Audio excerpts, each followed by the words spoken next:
नमस्कार दोस्तों, welcome to my channel और मेरा नाम है नीतू चौहान। मैंने अपनी YouTube जर्नी 1.5 महीने पहले शुरू की थी और आप लोगों का बहुत अच्छा सपोर्ट मिला। इसके लिए थैंक यू सो मच। इतना सपोर्ट आप लोगों ने दिया, इतना तो मैंने सोचा भी नहीं था। तो ऐसे ही आप अपना सपोर्ट बनाए रखें। और आज जिस टॉपिक पे हम बात करने जा रहे हैं वो आपको थंबनेल से पता चल गया होगा। तो आज हम बात करेंगे हरतालिका व्रत के बारे में। ये सुहागनों के लिए बहुत महत्वपूर्ण व्रत है। तो इसकी व्रत की सारी तैयारियां मैं आपको बताऊंगी कि किस तरह से करनी है। तो चलिए वीडियो स्टार्ट करते हैं।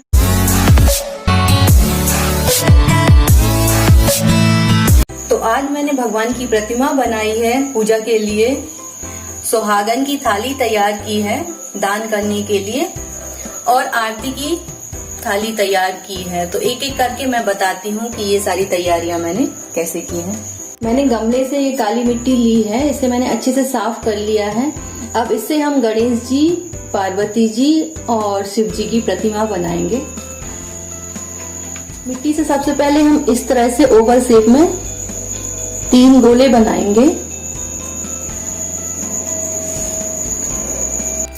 ये तीनों तैयार हैं। अब हम इस तरह से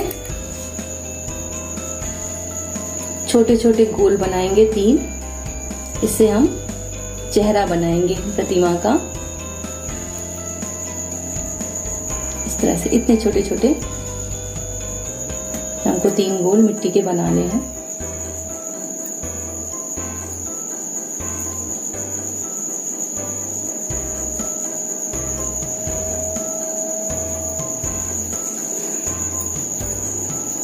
ये हमारा बेस और ये फेस तैयार हो गया है। अब हम इसे इस तरह से लकड़ी की सहायता से जोड़ देंगे। इस तरह से ऐसे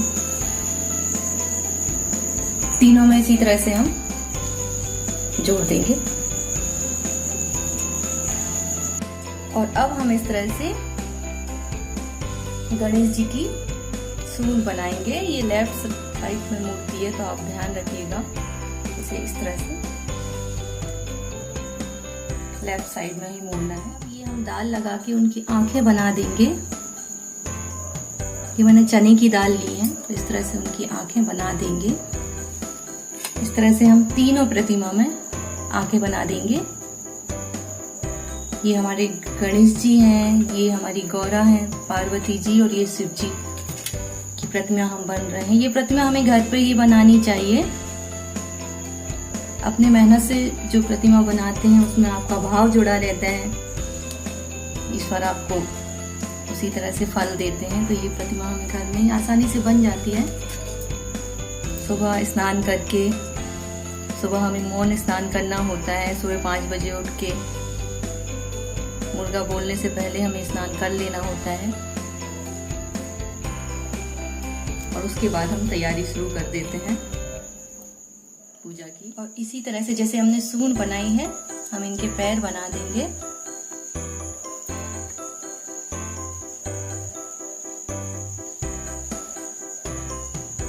ये मैंने महावर घोला है, उससे हम गौरा जी को सजाएंगे। इनकी अच्छे से मांग भर देंगे और इसी से हम उनके होंठ भी बना देंगे।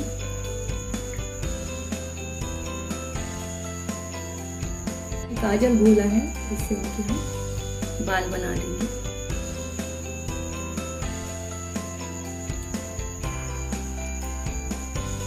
आपके पास अगर कोयला है तो उससे भी, या कोई भी काला रंग है उससे हम इस तरह से उनके बाल बनाएंगे। कि इस तरह से हमारे शिव जी, पार्वती जी और गणेश जी की प्रतिमा तैयार हो गई है पूजा के लिए। अब हम बाकी तैयारी। पूजा की थाली सजाने के लिए हम इस तरह से रंग बिरंगे चावल बनाएंगे। ये चावल में मैं हल्दी डाल दूंगी और थोड़ा सा पानी डाल के इसे अच्छी तरह से मिला के सुखा लेंगे और ये हमारे पीले चावल तैयार हो जाएंगे। इसी तरह से ये मेरे पास रंगोली है, रंगोली डाल देंगे और ये ऑरेंज कलर के चावल तैयार हो जाएंगे। और मेरे पास नीली रंगोली भी है तो मैं वो डाल दूंगी। आप महावर ले सकते हो या जो भी आपके पास कलर हैं उससे आप इस तरह से इनको पूरा कलर्ड करके और सुखा लेंगे। एक दिन पहले ये हमें बनाना पड़ेगा और दूसरे दिन हम थाली तैयार करेंगे। इस तरह से सब में थोड़ा थोड़ा पानी डाल के और ये चावल तैयार कर लेंगे। ये चावल आपके पास हमेशा होना चाहिए। मैं इस तरह से बना के डिब्बी में रखे रहती हूँ अपने यहाँ पूजा पाठ कुछ भी होता है तो उसके लिए जब हम चौक पूरते हैं उसमें भी ये चावल डाल दो तो बहुत सुंदर दिखते हैं। ये थोड़ा ज़्यादा हो गया है तो मैं इसमें और थोड़ा चावल डाल दूंगी। इस तरह से हम अलग अलग कलर, बहुत सुंदर कलर ये तैयार हो जाएंगे। इस तरह से हम कलर तैयार करके अलग अलग डिब्बी में भर के रख लेंगे।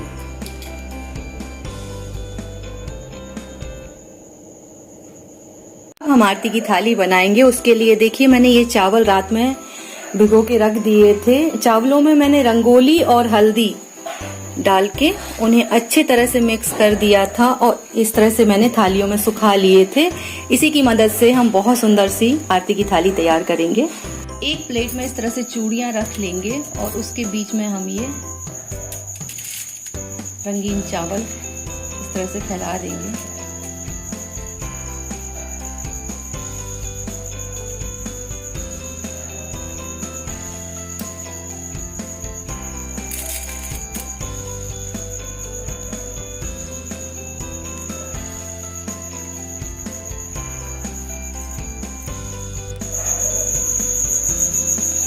और अब हम ये चूड़ियां निकाल लेंगे।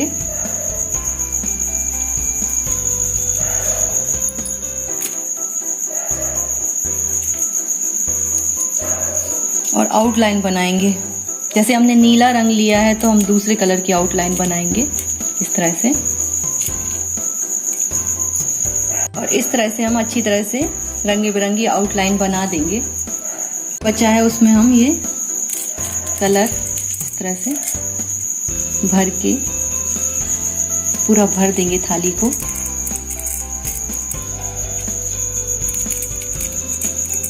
तरह से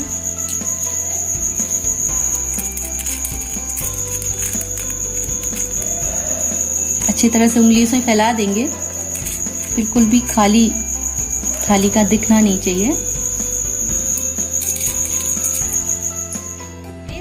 कितनी सुंदर आरती की थाली हमारी तैयार हो गई है। इसके बीचों बीच में हम दिया रखेंगे और भगवान की आरती करेंगे। यहाँ पे मैंने सुहागन को दान करने के लिए एक थाली तैयार की है। ये आप किसी भी सुहागन को, अपने घर के किसी सदस्य को, अपनी सासू माँ को, अपनी देवरानी जेठानी किसी को भी दान कर सकते हो या फिर आप पंडित जी को भी दान कर सकते हो। इसमें विशेषकर सुहाग की चीज़ें होती हैं। ये कांच की चूड़ियाँ या कड़े, महावर, सिंदूर, आप इसमें बहुत जितना भी 16 श्रृंगार स्त्रियां करती हैं वो सब रख सकते हो। लेकिन विशेषकर सिंदूर, महावर और कोई भी वस्त्र, यहाँ पे मैंने रुमाल रखा है, आप इसकी जगह साड़ी सूट रख सकते हो। नील पेंट और जितना भी श्रृंगार का सामान है स्त्रियों का वो सारा रख सकते हो। इस दान का बहुत उम्मीद करती हूँ आज का वीडियो आपको पसंद आया होगा। अगर पसंद आया है तो मेरे चैनल को लाइक और सब्सक्राइब कीजिए। मैं अलग अलग टॉपिक पे वीडियो बनाती हूँ तो आप मुझे कमेंट करके बताइए कि आप किस टॉपिक पे वीडियो चाहते हैं। और इसी के साथ आपसे विदा लेती हूँ। जल्द ही आऊंगी एक नए वीडियो के साथ। भगवान भोलेनाथ आपकी सारी मनोकामनाएं पूर्ण करें। जय महाकाल।